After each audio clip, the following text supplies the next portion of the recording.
Good morning. आइए आज की क्लास को 12th को स्टार्ट करते हैं और देखेंगे। हम लोग प्रीवियस लेक्चर में हम लोग पढ़ चुके थे इक्वलिटी ऑफ टू डिटरमिनेंट। उससे आगे बढ़ते हैं और टाइप्स ऑफ मैट्रिसेस को थोड़ा और आगे बढ़ाते हैं। ठीक है, पीछे का जो लेक्चर था वो था लेक्चर नंबर 2 मैट्रिसेस पे।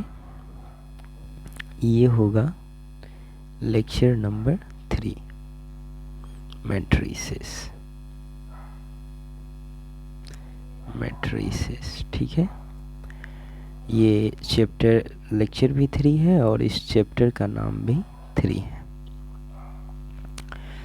तो इससे पहले आपने ये देखा स्क्वायर मैट्रिक्स के बारे में जाना। देखिए, स्क्वायर मैट्रिक्स किसे कहते हैं? जिसमें रो और कॉलम की संख्या बराबर होती है। आपने पीछे ये देखा। अब देखिए कि ये जो स्क्वायर मैट्रिक्स है वो दो टाइप का होता है। एक होता है ट्रायंगुलर मैट्रिक्स और एक होता है डायगोनल मैट्रिक्स। ये जो ट्रायंगुलर मैट्रिक्स हैं वो दो प्रकार के होते हैं। एक होता है अपर ट्रायंगुलर मैट्रिक्स और दूसरा होता है लोअर ट्रायंगुलर मैट्रिक्स। ठीक है, तो इसका नाम 1 दे देते हैं, इसका नाम 2 दे देते हैं। तो स्क्वायर मैट्रिक्स के अबाउट में तो आप लोग पढ़ ही चुके हैं कि जिसमें if m equal to n यानी कि रो और कॉलम की संख्या बराबर हो तो स्क्वायर मैट्रिक्स कहलाता है। अब बात है कि ये अपर ट्रायंगुलर मैट्रिक्स क्या है, लोअर ट्रायंगुलर मैट्रिक्स क्या है, उस चीज़ को समझना, और डायगोनल मैट्रिक्स क्या है उस चीज़ को समझना। तो बारी बारी से बात करेंगे। सबसे पहले थोड़ा सा भाषा में लिख देते हैं कि there are 2 types of square matrices. दो प्रकार के स्क्वायर मैट्रिक्स होते हैं। पहला ट्रायंगुलर मैट्रिक्स, और दूसरा होता है डायगोनल मैट्रिक्स। अब ये ट्रायंगुलर मैट्रिक्स भी दो प्रकार के होते हैं। There are 2 types of triangular matrix. दो प्रकार के ट्रायंगुलर मैट्रिक्स होते हैं। पहला होता है अपर ट्रायंगुलर मैट्रिक्स। तो ये अपर ट्रायंगुलर मैट्रिक्स किसे कहते हैं? तो कहता है कि a square matrix A equal to Aij said to be an upper triangular matrix if Aij equal to 0 for all I मतलब ये जो है सो कौन सा मतलब अपर है तो लोअर वाला नीचे होगा, लोअर में आई बड़ा होता है जे छोटा होता है, तो आई ग्रेटर देन जे। समझिए इस तरह से आपके पास में एक मैट्रिक्स दिया हुआ है A11, A12, A13, A21, A22, A23, A31, A32, A33, ये एक मैट्रिक्स बना हुआ है। तो कहता है कि कोई भी स्क्वायर, और एक्चुअली अपर ट्रायंगुलर मैट्रिक्स या लोअर ट्रायंगुलर मैट्रिक्स की चर्चा हम लोग स्क्वायर मैट्रिक्स में करते हैं, इसलिए सबसे पहले ये लिखते हैं कि एक स्क्वायर मैट्रिक्स, ये कोई स्क्वायर मैट्रिक्स है, वो एक अपर ट्रायंगुलर मैट्रिक्स कहलाएगा। कब कहलाएगा? इफ़, यदि अगर इस कंडीशन को वो क्या करता है, होल्ड करता है। ठीक है, तो देखिए कैसे होल्ड करता है। कंडीशन क्या है उसके पास में कि ये चीज़ होना चाहिए, मतलब उसके जो वो सारे एलिमेंट्स 0 होने चाहिए जिसमें i j से बड़ा हो। ठीक है, तो इसमें देखिए कि ये वो 3 एलिमेंट है जिसमें i j से बड़ा है। a i j एलिमेंट होता है तो i बड़ा होना चाहिए, j छोटा होना चाहिए। तो आप इसमें देखिए, इसमें 2 बड़ा है 1 से, 3 बड़ा है 1 छोटा है, 3 बड़ा है 2 छोटा है। इसमें i बड़ा है और j छोटा है। तो इस प्रकार से ये जो तीनों एलिमेंट्स हैं यहाँ पर जो आपको दिखाई पड़ रहे हैं, है ना, वो क्या होंगे, 0 होने चाहिए यहाँ पर इस डेफिनेशन के अकॉर्डिंग टू। तो आइए इसका एक एग्जाम्पल लिख देते हैं। एग्जाम्पल, ठीक है, जैसे एक हमने मैट्रिक्स लिया, लिखा A B C 0 D E और 0 0 F।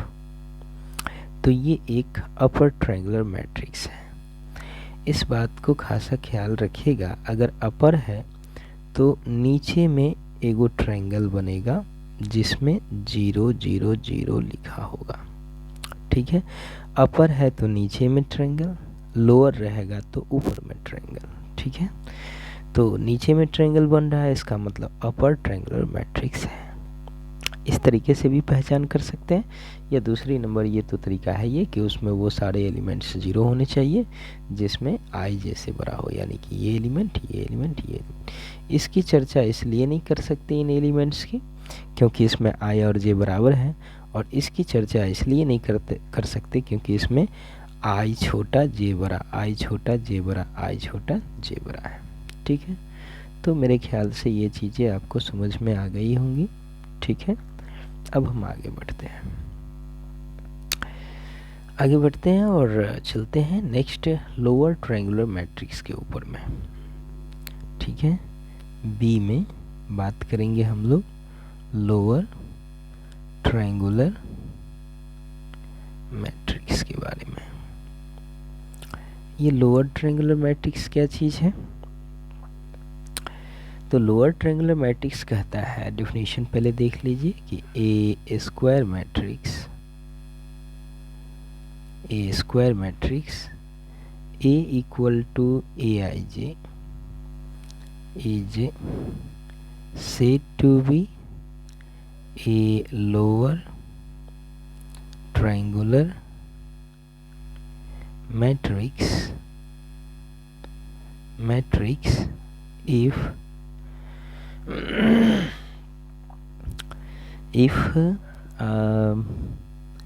aij equal to 0 for all। उसमें था i ग्रेटर देन जे, इसमें i लेस देन जे होगा। एक स्क्वायर मैट्रिक्स एक अपर ट्रायंगुलर मैट्रिक्स कहलाएगा इफ़, यदि अगर वो इस कंडीशन को क्या करता है, होल्ड करता है। ठीक है, अर्थात उस मैट्रिक्स के वो सारे एलिमेंट्स 0 होंगे जिसमें i छोटा और j बड़ा होगा। तो मैट्रिक्स तो आपने देख ही रखा है, फिर से अगर देखना चाहते हैं तो देख सकते हैं A11, A12, A13, A21, A22, A23 और A31, A32, A33। तो इसमें कौन कौन से एलिमेंट्स वो हैं जिसमें i बड़ा और j छोटा है, वो वाला एलिमेंट आपको ढूंढना है। तो आप देखेंगे तो इसमें ये वो 3 एलिमेंट्स हैं जिसमें I छोटा और J बड़ा है। जैसे A12 लिखा हुआ है तो ये I होता है, ये J होता है, तो I छोटा दिख रहा है, J बड़ा दिख रहा है ना। तो हम लोग ये सब एलिमेंट्स 0 होंगे। तो इसको एग्जाम्पल के थ्रू लिख देते हैं, ठीक है।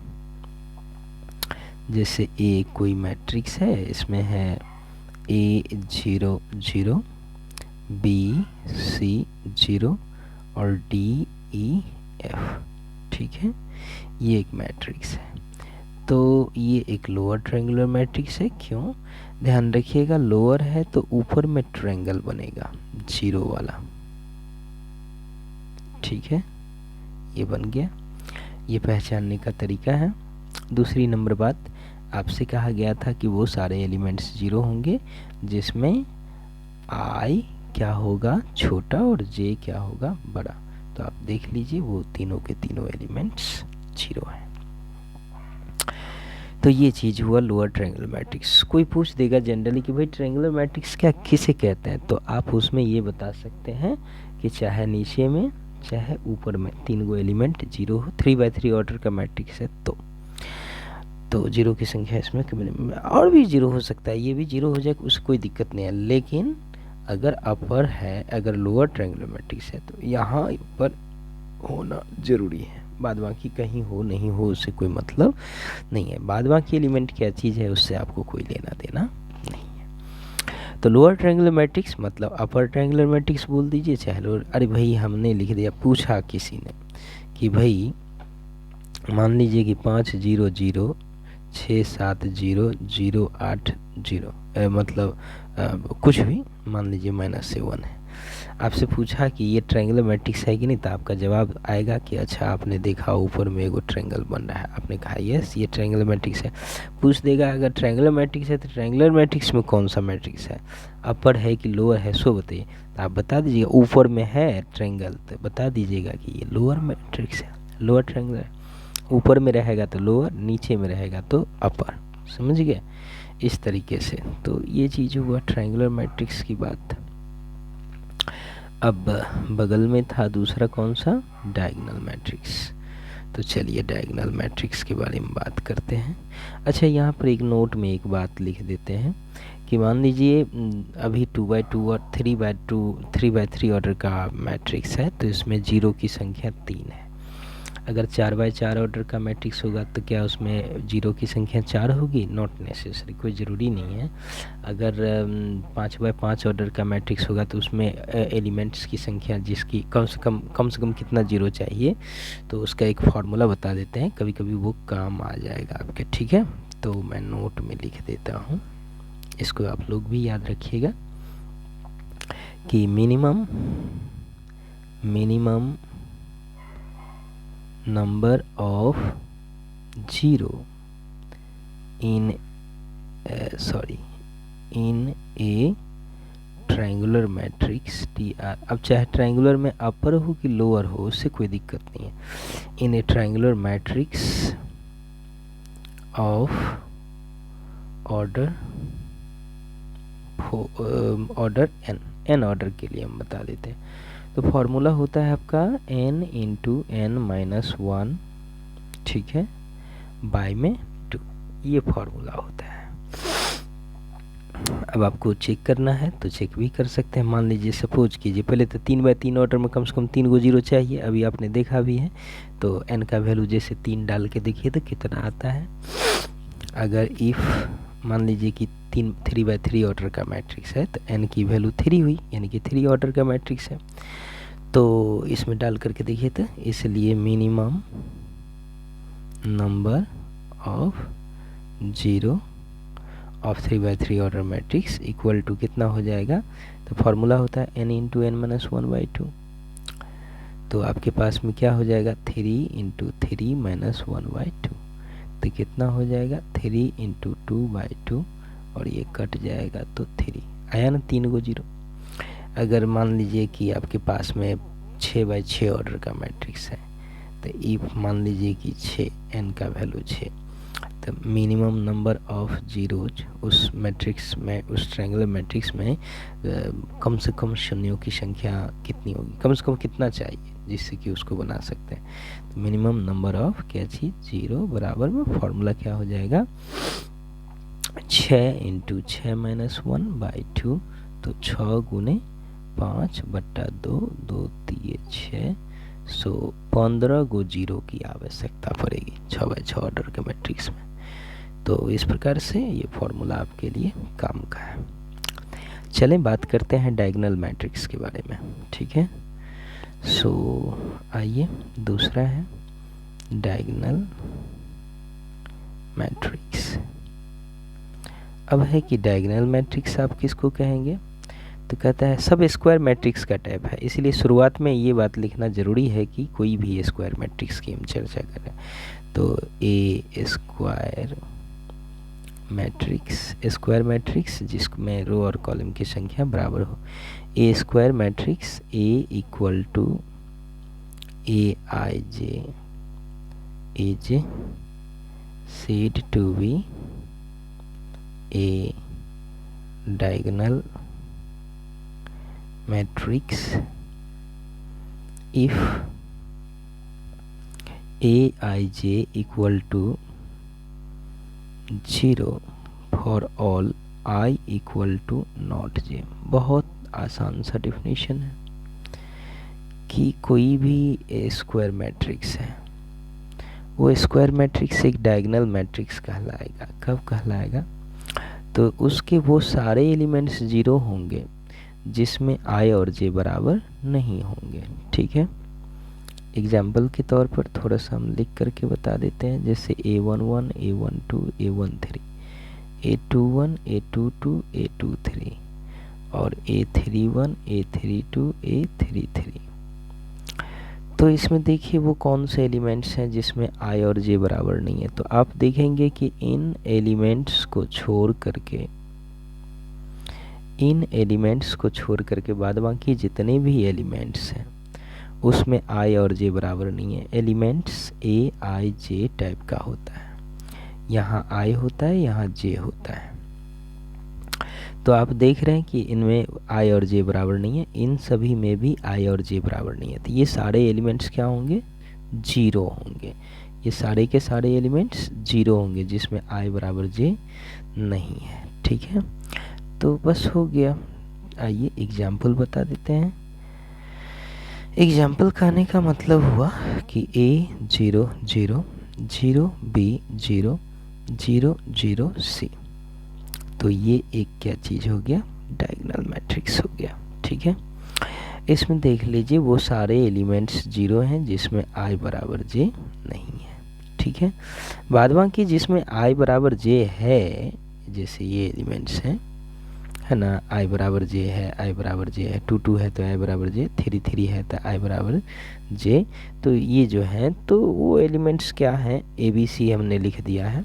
यहाँ पर 2 3 4 5 6 -4 4 कुछ भी रहेगा, उससे कोई आपको लेना देना नहीं है। लेना देना है कि वो सारे एलिमेंट्स जिसमें आई और जे बराबर नहीं है वो जीरो होने चाहिए।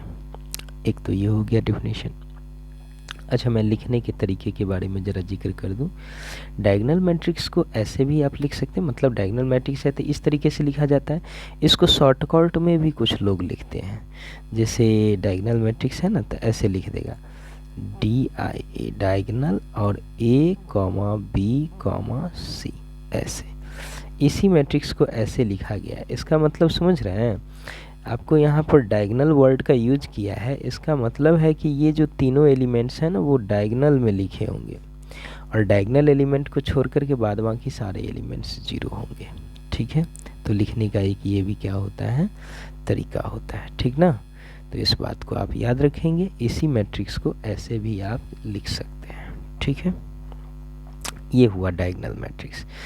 डायगोनल मैट्रिक्स में इस डेफिनेशन के अलावा एक और शॉर्टकट डेफिनेशन का भी आप यूज कर सकते हैं। मैं लिख देता हूँ और मैं एक और डेफिनेशन, ठीक है, और करके मैं एक और डेफिनेशन लिख देता हूँ।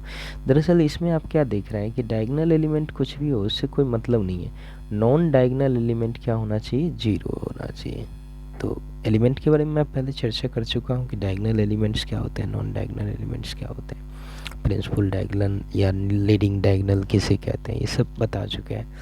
फिर भी यदि अगर आपको ध्यान नहीं हो तो मैं बता दूं कि ये सारे एलिमेंट्स डायगोनल कहलाते हैं, और डायगोनल को छोड़ करके बाद बाकी सारे एलिमेंट्स नॉन डायगोनल एलिमेंट्स कहलाते हैं। ठीक है, तो नॉन डायगोनल एलिमेंट्स 0 होना चाहिए, यही इस मैट्रिक्स का डेफिनेशन कहता है।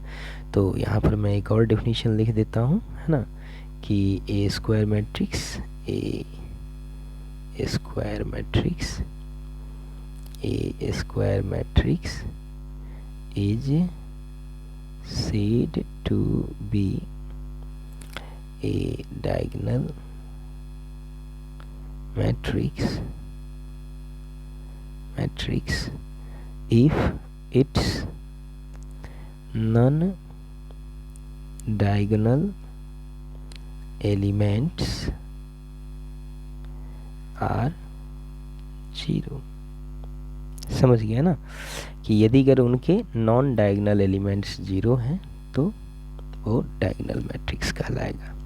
डिफिनीशन लिख दिए हैं एक और एग्जाम्पल तो ऊपर में लिखा लिए हैं। अच्छा, इसमें भी ना मिनिमम नंबर ऑफ जीरोज की संख्या होती है, तो उसको थोड़ा देख लीजिए। अभी 3x3 ऑर्डर का मैट्रिक्स है आपके सामने, तो इसमें मिनिमम कितने जीरो चाहिए? अरे ये जीरो हो नहीं हो कोई दिक्कत नहीं है, इसका कम से कम 0 होना मस्ट है। एक को नॉन जीरो हो जाएगा तो गड़बड़ हो जाएगा। नहीं, मान लीजिए 5 है तब होगा, नहीं होगा। तो इसलिए इस सब का 0 होना बहुत ज़रूरी है। तो इसलिए यहाँ पर भी एक फार्मूला होता है कि कम से कम अगर एन ऑर्डर का कोई मैट्रिक्स है तो उसमें कम से कम कितना 0 चाहिए, कम से कम कितना होना चाहिए, ताकि वो एक डायगोनल मैट्रिक्स बन सके उतने ऑर्डर का। तो यहाँ पर हम लिख देते हैं नोट में एक फार्मूला, आप याद रखिएगा। बहुत कम लोग इन सब चीज़ों का जिक्र करते हैं, तो लेकिन मैं आप लोगों को बता देता हूँ कि the minimum number of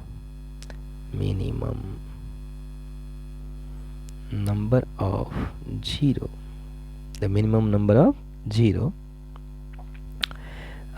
in a diagonal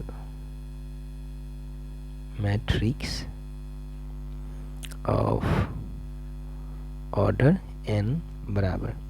तो क्या होता है इसका फॉर्मूला? इसका फॉर्मूला होता है n इंटू n माइनस 1, ये इसका फॉर्मूला होता है। ठीक है, अगर n ऑर्डर का मैट्रिक्स है तो उसमें मिनिमम नंबर ऑफ जीरोज की संख्या n into n minus 1। Checking करना चाहते हैं तो चेक करके देख लीजिए। एग्जाम्पल के तौर पे मान लीजिए कि यदि अगर कोई अभी जैसे 3x3 ऑर्डर के मैट्रिक्स देखे तो उसमें कम से कम 6 गो जीरो का आवश्यकता हमको पड़ा, 3 गो ऊपर 3 गो नीचे।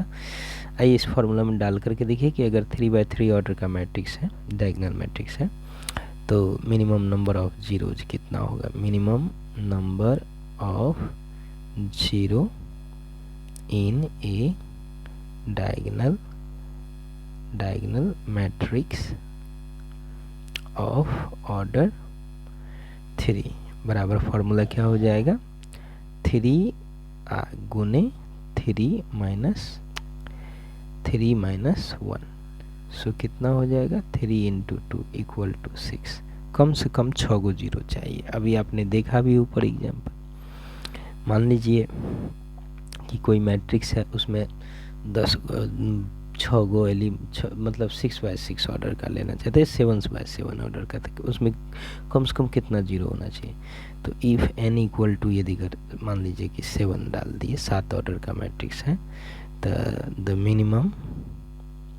मिनिमम नंबर ऑफ जीरो बराबर कितना हो जाएगा? मतलब of A diagonal matrix of order 7, आप उतना लिख लीजिए, हम शॉर्टकट में लिख दिए 7 गुने 7 माइनस 1, यानी कि 7 गुने 6, 6 सत्ते 42, कम से कम 42 को जीरो चाहिए 7x7 ऑर्डर वाला में। समझ गए? तो ये 7x7 ऑर्डर का है तो उसमें कम से कम 42 को जीरो आपको चाहिए, ये बात फिक्स है।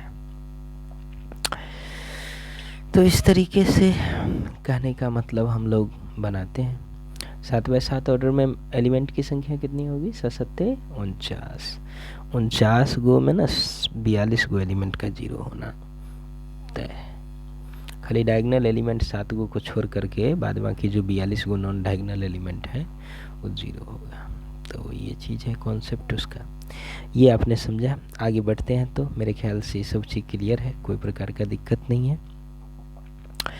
अब डायगनल मैट्रिक्स में तो आप समझ गए, डायगनल मैट्रिक्स समझ गए। अब हम अगला बताने के लिए जा रहे हैं, मैट्रिक्स का नंबर आप लोग लिख लीजिएगा कि कितना हम नंबर मैट्रिक्स पढ़ रहे हैं। इससे पहले भी 6-7 गो मैट्रिक्स पढ़ा चुके हैं टाइप्स ऑफ मैट्रिसेस में कि रेक्टेंगुलर मैट्रिक्स क्या है, स्क्वायर मैट्रिक्स क्या है, जो है सो horizontal matrix, vertical matrix, row matrix, column matrix, zero matrix, ये सब मैट्रिक्स हम पढ़ा चुके हैं। अगर आप कहें तो मैं ज़रा नंबरिंग कर दूं यहाँ पे, जो है सो लगभग 6 गो तो उधर हो ही गया। 6 गो के पश्चात मान लीजिए कि इसका नाम हम जो है सो 7 दे देते हैं, ठीक है। इसका नाम हम 7 दे देते हैं। ये इसका नाम हम ट्रायंगल मैट्रिक्स का नाम 7 दे दिए, इसका नाम 8 दे देते हैं। नहीं, डायगोनल मैट्रिक्स 8 हो गया। 8 के पश्चात अब 9वां की बात करते हैं, मैट्रिक्स नंबर 9। 9 में है आपको कि स्केलर मैट्रिक्स किसे कहते हैं, ठीक है। स्केलर मैट्रिक्स किसे कहते हैं, डायगोनल मैट्रिक्स किसे कहते हैं। तो डायगोनल में नॉन डायगोनल एलिमेंट्स जीरो हो जाए और डायगोनल एलिमेंट्स कुछ भी हो, कोई दिक्कत नहीं है। स्केलर मैट्रिक्स में क्या होगा कि डायगोनल एलिमेंट सेम होता है। मैं डिफिनीशन लिखता हूँ, आप समझ जाएंगे। तो स्केलर मैट्रिक्स किसे कहते हैं, तो ए स्क्वायर मैट्रिक्स, सभी में ये तो लिखाएगा ही, वर्ड कॉमन वर्ड है। और देखिए आप सब सिर्फ देखते ही हैं मेरे वीडियो को, वीडियो का वाचिंग देखते हैं तो 310, 315, 350 भी वाचिंग जाते हैं, लेकिन सब्सक्राइब आप लोग नहीं करते हैं। तो प्लीज़ आप सभी से रिक्वेस्ट है कि थोड़े सब्सक्राइबर बढ़ा दीजिए, थोड़ा सब्सक्राइब भी कर दीजिए, और अपने जैसे कुछ स्टूडेंट हैं तो उन तक भी ये वीडियोज़ को पहुंचाइए और उन्हें भी कहिए कि वो सब्सक्राइब करें। थोड़ा मेरा वाचिंग बढ़ जाएगा, थोड़ा कुछ मुझे भी फ़ायदा हो जाएगा, आप लोगों के लिए तो फ़ायदेमंद है ये, ठीक है। तो चलिए आगे बढ़ते हैं, लेकिन प्लीज़ लाइक और सब्सक्राइब ज़रूर किया कीजिए। A square matrix, a square matrix A equal to Aij is said to be a scalar matrix if Aij equal to 0 for पहले ये लिख लेते हैं डायगोनल के बारे में।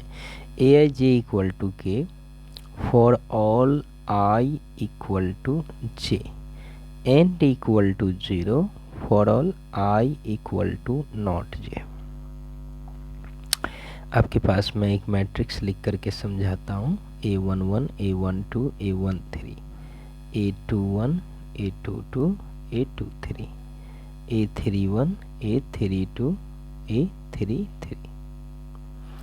आप जानते हैं इसमें ये डायगोनल एलिमेंट्स होते हैं। तो कहता है कि डायगोनल एलिमेंट्स क्या होना चाहिए, आई बराबर जे करने का मतलब क्या हुआ, आई बराबर जे किस में होता है, जो डायगोनल एलिमेंट्स होते हैं। तो कहता है क्या कि वो सारा एलिमेंट्स क्या होना चाहिए, के होना चाहिए जिसमें आई बराबर जे, और वो सारा एलिमेंट्स जीरो होना चाहिए जिसमें आई और जे बराबर नहीं हो। समझ गए। तो चलिए एक एग्जाम्पल लिखते हैं इसके लिए। जैसे एक कोई हमने मैट्रिक्स लिखा जिसमें हमने लिखा k 0 0 0 k 0 और 0 0 k। आप देखिए इसमें जिसमें जो एलिमेंट जिसमें i बराबर j है, जिससे इन सब एलिमेंट्स में i बराबर j है, तो वो सारे एलिमेंट्स क्या चीज़ है, k यानी सेम है। और जिसमें i बराबर j नहीं है, जैसे ये सारे वो एलिमेंट्स हैं, ये सारे वो एलिमेंट्स हैं जिसमें i बराबर j नहीं है, तो वो सारे एलिमेंट्स यहाँ पर आप देख लीजिए क्या चीज़ है, जीरो है। यहाँ से इसका एक और डिफिनीशन आप निकाल सकते हैं। कौन सा डिफिनीशन जानते हैं आप? इसका एक ये भी डिफिनीशन निकाल सकते हैं कि दरअसल में इसको पहचाने कैसे। तो इसमें आपने इस तरीके से पहचान किया कि, ठीक है, कि कहने का मतलब कि डायगोनल एलिमेंट सेम होना चाहिए, के 2 2 2 3 3 3 4 4 4 जो भी चीज़ है वो सेम होना चाहिए, और नॉन डायगोनल एलिमेंट 0 होना चाहिए। ये आपने देखा, ठीक है। तो इसका एक और डिफिनीशन आप लिख सकते हैं, मैं लिख देता हूँ यहाँ पे और करके कि इफ़ ऐसे करके लिख देते हैं, नहीं, ए स्क्वायर मैट्रिक्स करके, a square matrix A equal to, shortcut में थोड़ा लिखे, थोड़ा शॉर्ट कर देते हैं, ठीक है। A square matrix is said to be a scalar matrix if diagonal elements are equal and non-diagonal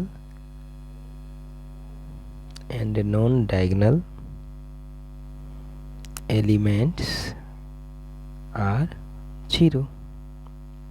समझे?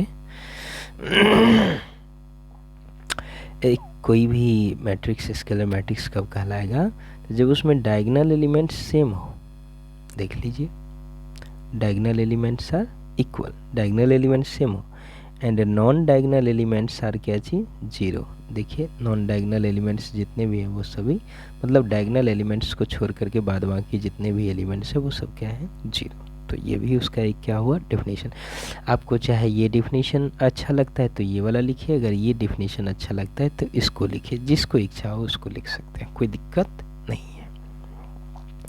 तो डायगोनल मैट्रिक्स और स्केलर मैट्रिक्स में अंतर क्या हुआ? डायगोनल मैट्रिक्स में ये था कि यहाँ पर ए बी सी कोई भी नंबर चल सकता है, कोई दिक्कत नहीं है, और नॉन डायगोनल एलिमेंट्स 0 होना चाहिए, ये था कंडीशन।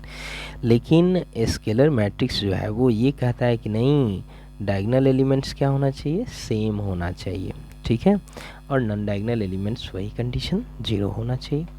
तो अगर मान लीजिए कुछ है तो डायगोनल मैट्रिक्स है, लेकिन अगर तीनों का तीनों बेचारा सेम है तो स्केलर मैट्रिक्स है।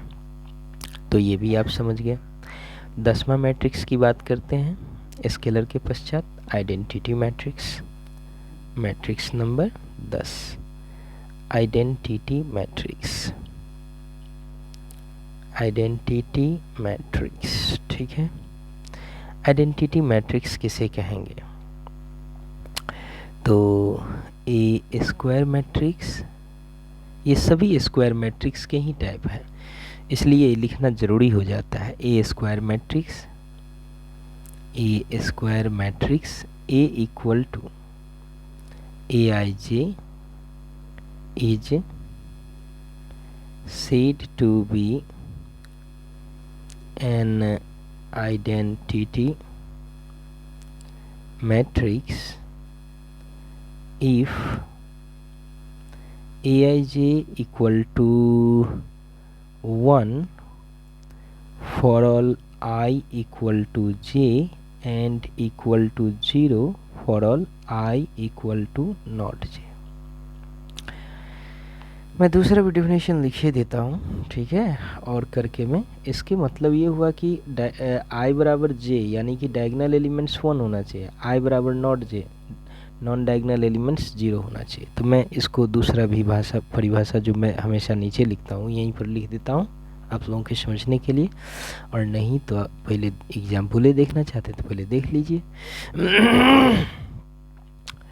एग्जाम्पल देखिए, identity matrix is denoted by I, एक लाइन और लिख देते हैं, ठीक है ना, एक लाइन और लिख देते हैं। It is denoted bye, it is denoted bye, इसको सूचित किया जाता है किस चीज़ से? आई से। और अगर या कुछ लोग ऐसे भी, अगर n ऑर्डर का मैट्रिक्स है, स्क्वायर मैट्रिक्स है, तो in से भी सूचित किया जाता है, in से। अगर 3 ऑर्डर का स्क्वायर मैट्रिक्स है तो i3 से। तो मैं जनरली i लिख दिया हूँ। अब जितना ऑर्डर का मैट्रिक्स है तो वो ऐसे अब लिखिए, नहीं लिखे उससे कोई दिक्कत नहीं होता है, सिंपली i लिख देंगे तो भी काम चल जाएगा। तो ये चीज़, तो देयरफॉर एक एग्जाम्पल लिखते हैं, एग्जाम्पल, ठीक है। एक आइडेंटिटी मैट्रिक्स 2x2 ऑर्डर का लिखते हैं, तो 1 0 0 1। 3x3 ऑर्डर का लिखना चाहते हैं तो 1 0 0 0 1 0 0 0 1। कहने का मतलब है कि यहाँ पर डेफिनेशन बताया गया है कि i बराबर j जिसमें हो वो सभी 1 होंगे, यानी डायगोनल एलिमेंट्स 1 होंगे। तो डायगोनल एलिमेंट्स क्या चीज़ आपको दिखाई पड़ रहा है, 1 दिखाई पड़ रहा है। और कहता है i बराबर जिसमें j नहीं होगा वो सारे एलिमेंट्स 0 होंगे। तो देख लीजिए, वो सारे के सारे एलिमेंट्स जिसमें i और j बराबर नहीं है वो सभी के सभी क्या चीज़ हैं, 0 है। तो इस प्रकार से मतलब आइडेंटिटी मैट्रिक्स किसे कहते हैं, तो जिसमें डायगोनल एलिमेंट्स 1 हो और नॉन डायगोनल एलिमेंट्स 0 हो। ठीक है, तो मैं इस डेफिनेशन को भी नीचे में लिख देता हूँ आप सभी के लिए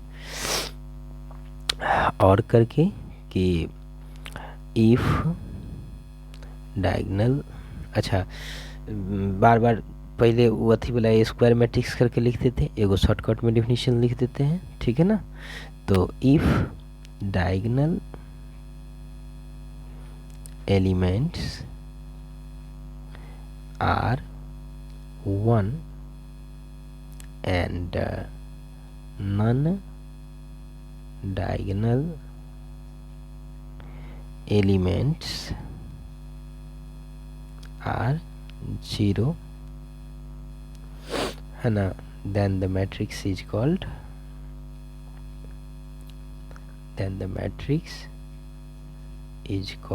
तो वह मैट्रिक्स कहलाता है क्या चीज, आइडेंटिटी एन आइडेंटिटी मैट्रिक्स। तो वह मैट्रिक्स एक आइडेंटिटी मैट्रिक्स कहलाता है। कि कौन सा मैट्रिक्स, कहता है यदि डायगोनल एलिमेंट्स 1 हो और नॉन डायगोनल एलिमेंट्स 0 हो।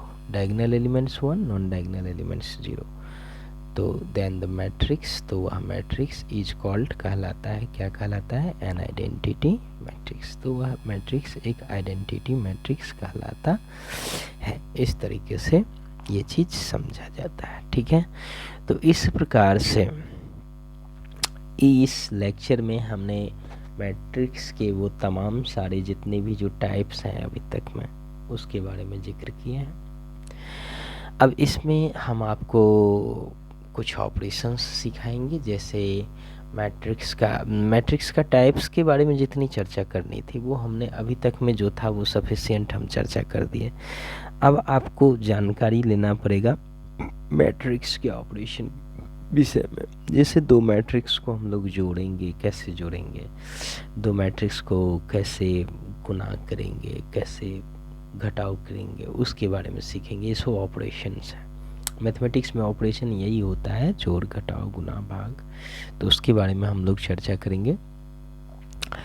और फिर उसके पश्चात हम लोग देखेंगे मैट्रिक्स का जोड़ घटाव गुणा भाग, ये सब चीज़ देखेंगे। और इसी के साथ आपका जो एक्सरसाइज 3.2 और 3.3 जो भी लेसन है ना, वो सारा का सारा लेसन कंप्लीट हो जाएगा, पूर्णतः कंप्लीट हो जाएगा। 3.4 में एलिमेंट्री ट्रांसफॉर्मेशन है, तो उसके लिए अलग थ्योरी होगा, वो बताएंगे। लेकिन उसको बताने से पहले जो है सो हमें और भी अभी बहुत सारे मैट्रिसेस के टाइप्स पढ़ाने हैं। अभी ट्रांसपोज ऑफ ए मैट्रिक्स पढ़ाना है, सिमेट्रिक मैट्रिक्स पढ़ाना है, स्क्यू सिमेट्रिक मैट्रिक्स पढ़ाना है ना, एडजॉइंट ऑफ ए मैट्रिक्स पढ़ाना है, इन्वर्स ऑफ ए, ढेर सारी चीज़ें हैं। इन्वर्स ऑफ ए मैट्रिसेस हैं, इन्वर्टिबल मैट्रिसेस हैं, है ना, और भी कई स्पेशल टाइप्स हैं। तो वो सारी चीज़ें हम लोगों को पढ़नी है, ठीक है। तो हमारे कहने का मतलब है, अब ये वीडियो ऑलरेडी 39 मिनट और कितना 36-37 सेकेंड अभी चल रहा है स्क्रीन पे, आप लोग नहीं देख पा रहे होंगे या पता नहीं देख पा रहे होंगे, तो वो चीज़ है। तो मेरे कहने का मतलब ये है कि इस वीडियो को और ज़्यादा लंबा नहीं बनाना चाहिए। इसमें जो थ्योरी वाला जो पोर्शन था, कॉन्सेप्ट था, वो ख़त्म हो गया।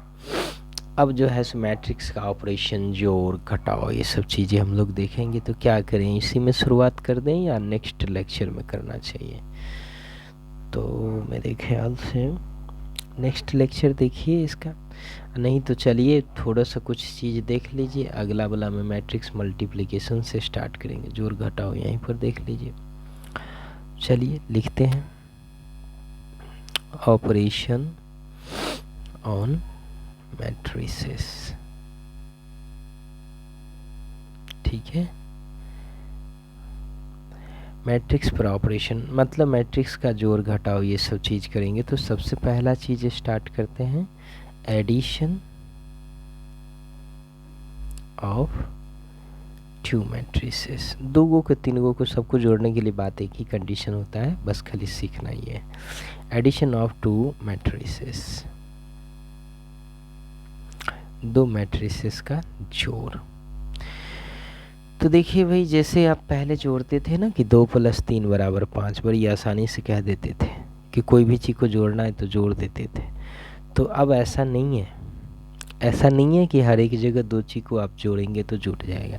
जैसे ये कोई मैट्रिक्स है 2 3 4 5 और प्लस में है मान लीजिए 5 4 6 2 1 2, कुछ भी 1 2 3, इन दो मैट्रिक्स को आप जोड़ेंगे तो ये जुटेगा ही नहीं, क्योंकि ये 3/3 ऑर्डर का है तो इसको भी 3/3 ऑर्डर का होना चाहिए था। हाँ, ये ऐसा होता, मान लीजिए कि 2 3 4 5 और प्लस में 5 4 1 मतलब 2 1, ऐसा होता है। ये भी 2/2 ऑर्डर का, ये भी 2, तब जुट जाता, तब ना जोड़ते। इसको जोड़िएगा तो कितना होगा, 2 + 5 3 + 4, मतलब सामने वाले एकदम संगत एलिमेंट को जोड़ना है, उसको अंग्रेजी में कहते हैं करस्पॉन्डिंग एलिमेंट, है ना। 3 + 4, इस एलिमेंट को इसमें जोड़िए, 4 + 2, इस अगला एलिमेंट को अगला में जोड़िए, 5 + 1, ऐसे जुड़ता है।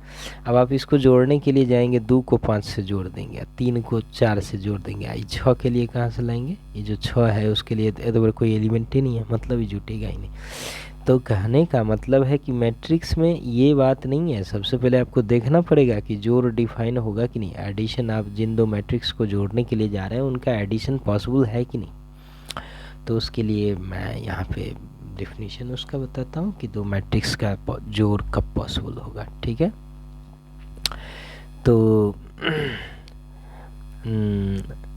a + b, मान लीजिए कि a और b, पहले तो लिख देते हैं कि इफ़ मैट्रिसेस a और b, तो मैट्रिक्स होगा ही, तो काहे के लिए उसके लिए लिखना, सिर्फ लिखते हैं कि द एडिशन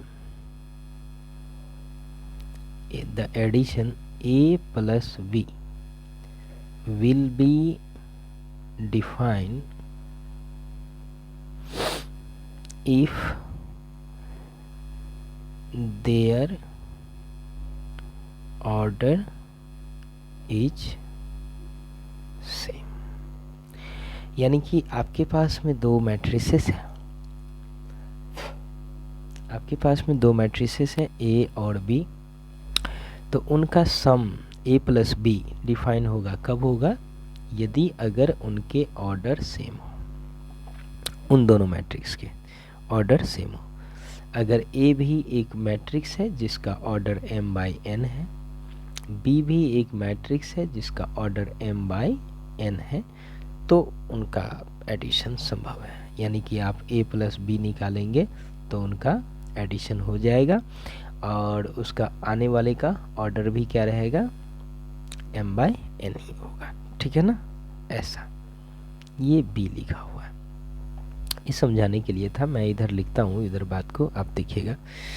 चलिए अब देखिए, फॉर एग्जांपल के तौर पे मैं दो मैट्रिक्स लिखता हूँ। जैसे एक मैट्रिक्स हमने लिखा A B C D, ठीक है, और दूसरा मैट्रिक्स मैं लिखता हूँ एंड B में लिखता हूँ मैं कि A1 B1 और C1 D1।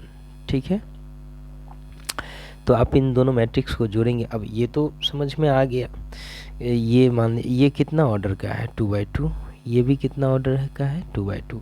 तो इनके ऑर्डर क्या चीज़ दिखाई पड़ रहा है, सेम दिखाई पड़ रहा है। तो इन दोनों मैट्रिक्स का जोड़ पॉसिबल है, पॉसिबल है क्या, पॉसिबल होगा, मतलब है ये जोड़ सकते हैं। लेकिन अब इनको जो जोड़ेंगे तो जोड़ेंगे कैसे, तो उसको देखिए, then a plus B equal to क्या होगा, तो क्रॉसपॉन्डिंग एलिमेंट्स को जोड़ना है। जैसे पहला एलिमेंट को पहला एलिमेंट के साथ, तो क्या लिखेंगे यहाँ पे a प्लस a1। इस दूसरे एलिमेंट को दूसरे एलिमेंट के साथ, तो b प्लस b1। ठीक है, मान लीजिए मैं पेन चेंज करके लिख देता हूँ, इस c को जोड़ना है तो इसके साथ, इसके जो क्रॉसपॉन्डिंग में है, क्या लिखेंगे यहाँ पर c प्लस c1। बताइए अभी तक में समझ में आया, ये d को जोड़ना है तो इसके साथ जोड़िए। ठीक है, क्या चीज़ होगा, तो d प्लस d1। ठीक है, ये b प्लस b1। ठीक है, तो इस प्रकार से जो है सो जोड़ा जाता है क्रॉसपॉन्डिंग एलिमेंट्स को, है ना। ऐसा नहीं है कि इस a को इससे जोड़ देना है, ऐसा नहीं। a है, पहला एलिमेंट है तो पहला में जोड़िए, ये तरीका है। ठीक है, सो आइए चलिए बात करते हैं कि एग्जाम्पल के थ्रू देखते हैं कि आप लोगों को हम कितना सिखा पाए हैं। चलिए एक एग्जाम्पल देखते हैं। ए एक मैट्रिक्स है जिसमें 1 2 3 4 है, एंड बी एक मैट्रिक्स है जिसमें मान लीजिए कुछ कुछ है 5 6 7 8 कुछ भी लिखा हुआ है। तो देन आपसे कहा गया है कि a प्लस बी इन दोनों मैट्रिक्स को हम जोड़ेंगे तो क्या होगा। तो आइए आप लोग देखिए सॉल्यूशन इसका कि द गिवन, ठीक है, द गिवन आपके पास में दिया गया है a equal to 1 2 3 4 and b equal to दिया गया है 5 6 7 8। तो कहने का मतलब है कि आप निकाल रहे हैं a plus B, therefore a plus B. तो a की वैल्यू 1 2 3 4 और प्लस में b मैट्रिक्स की वैल्यू कितना है 5 6 7 8। a की जगह पे इतना, b की जगह पे इतना हमने लिख दिया। ठीक है, अब इनको जोड़ने की बारी है। तो a प्लस बी बराबर कितना आएगा। तो जोड़ना कैसे है वो तो आपको पता है ही।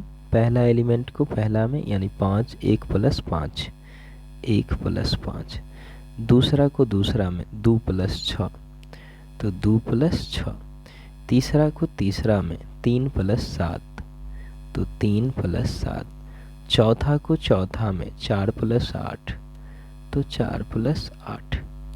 इस तरह से आपके पास में a plus B equal to 6 8 10 और 12 ये आ गया, ये आंसर हो गया।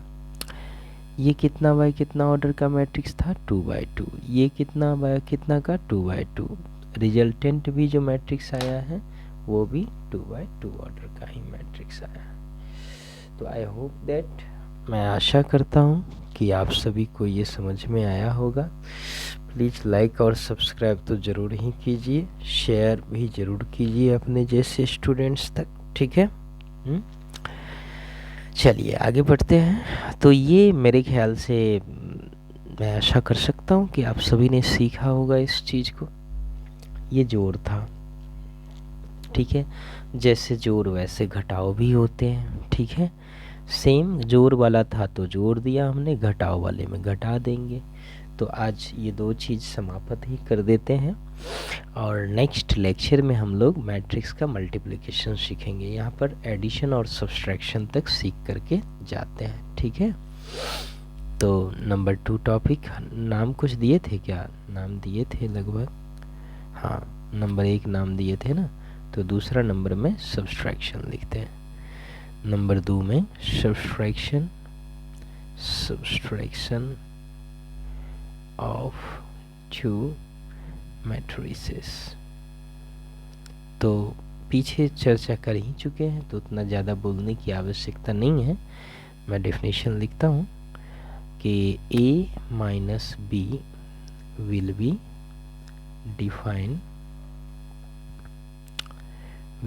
defined if they have same order, यदि अगर उनके ऑर्डर सेम हो। फॉर एग्जाम्पल के तौर पे, यानी कि मान लीजिए कि A इक्वल टू ABCD आपके पास में लिखा हुआ है, एंड B इक्वल टू आपके पास में A1 B1 C1 D1 लिखा हुआ है। तो देन आप A माइनस B जो करेंगे, तो A माइनस B मतलब ABCD, और माइनस में A1 B1 C1 D1 जो आप करेंगे, घटाएंगे, तो आपके पास में आंसर कुछ इस प्रकार से, पहला में से पहला घटाना है, A में से A1 को, ठीक है, तो A माइनस A1, B में से B1 को घटाइएगा तो क्या होगा, B माइनस B1, C में से C1 को घटाइएगा तो क्या होगा, C माइनस C1, और D में से D1 को घटाइएगा तो क्या लिखेंगे, D माइनस D1। जैसे जोड़ वैसे घटाओ। एक एग्जाम्पल के माध्यम से देखते हैं, रहने दें, ठीक है, ओके। आइए देखिए, एक एग्जाम्पल के माध्यम से हम लोग इस पर चर्चा करते हैं। जैसे इफ़ A इक्वल टू, वही क्वेश्चन लेते हैं, मान लीजिए कि 1 2 कुछ भी लीजिए, 5 6 कुछ भी एलिमेंट्स कुछ भी ले सकते हैं। मान लीजिए कि 2 4 कुछ भी, 2 4 ले लिए, 1 ले लिए, 5 ले लिए, मान लीजिए 8 ही ले लीजिए, कुछ भी ले लीजिए, उससे कोई मतलब नहीं है। तो देन हमने कहा कि A माइनस B, यानी कि पहला मैट्रिक्स में से दूसरा घटाएंगे तो क्या होगा आंसर। तो क्या होगा, चलिए चेक करते हैं सॉल्यूशन में।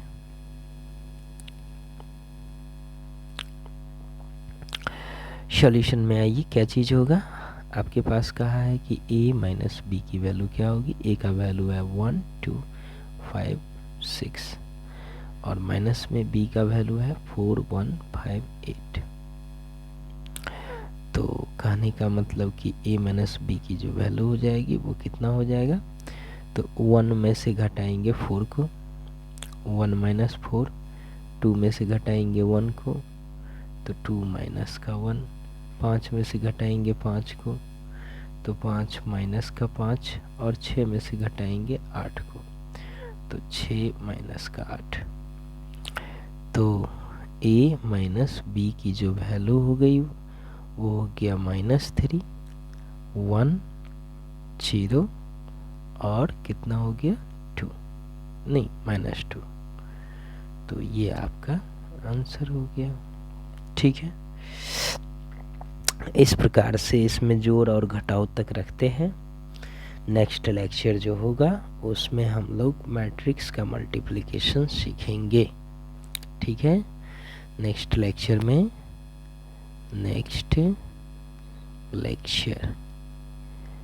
जो कि लेक्चर नंबर 4 आएगा, उसमें आप देखेंगे मैट्रिक्स मल्टीप्लिकेशन, बहुत इम्पोर्टेंट चीज़ होगा।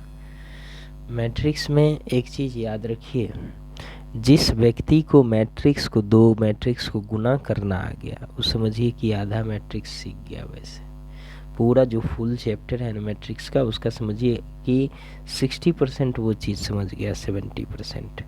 तो ये बहुत अहम लेक्चर होगा, पूरा एकदम बहुत इम्पोर्टेंट लेक्चर।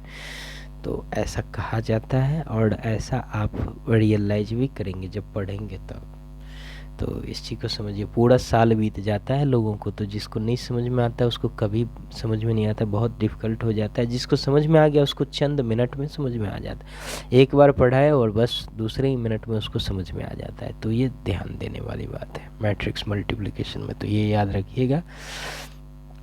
और उस वीडियोज़ को बहुत केयरफुली देखना है। ये सब में तो थोड़ा मान लीजिए इधर उधर भी किए, तो ये सब थ्योरेटिकल पोर्शन था और जानकारी आवश्यक था। और कहने का मतलब इसमें थोड़ा मोड़ा नहीं भी कुछ अगर ध्यान है तो चलेगा, लेकिन उसमें बिल्कुल गड़बड़ नहीं कर सकते। मैट्रिक्स मल्टीप्लिकेशन आपको ध्यान से पढ़ना पड़ेगा, जहाँ से भी पढ़िए कहीं से भी, तो उसको बहुत ध्यान से पढ़ना है, ठीक है। तो चलिए, बहुत सारी शुभकामनाएं आप सभी को, ढेरों सारा आशीर्वाद, और जाते जाते गुजारिश कि लाइक और सब्सक्राइब ज़रूर कीजिए। और अपने जैसे जो भी स्टूडेंट्स हो 11th 12th के, तो उन तक हमारे वीडियोज़ को ज़रूर पहुंचाइए और उनको भी कहिए कि वो लाइक करें, सब्सक्राइब करें और शेयर करें, ठीक है। थैंक यू आप सभी का बहुत बहुत धन्यवाद। मिलते हैं बहुत जल्द नेक्स्ट लेक्चर में, ठीक है। Thank you.